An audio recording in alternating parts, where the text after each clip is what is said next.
واعظ و نصیحت کی مجلسوں میں حاضر ہونا، واعظ و نصیحت کی مجلس میں حاضر ہونا۔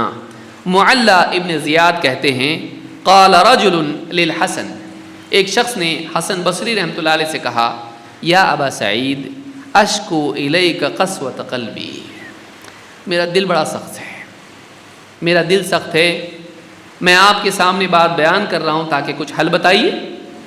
اشکو الیک قسوۃ قلبی قال ادنہ من الذکرہ، ادنہ من الذکرہ، نصیحت سے قریب ہو جا۔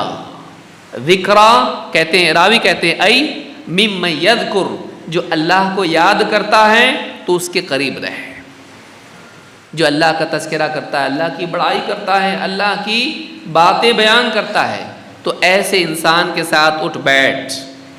دینی مجالس میں آدمی حاضر ہو، صالحین کی صحبت میں آدمی رہے، دل نرم پڑتا ہے۔ پیسہ پیسہ پیسہ پیسہ، دنیا دنیا دنیا دنیا، دل سخت ہونا ہے۔ آخرت آخرت، اللہ اللہ، آدمی اس مجلس میں بیٹھے گا، آدمی کا دل نرم ہوگا۔ تو یہ بھی ایک دوسرا سبب ہے واعظ و نصیحت کی مجلس میں جانا۔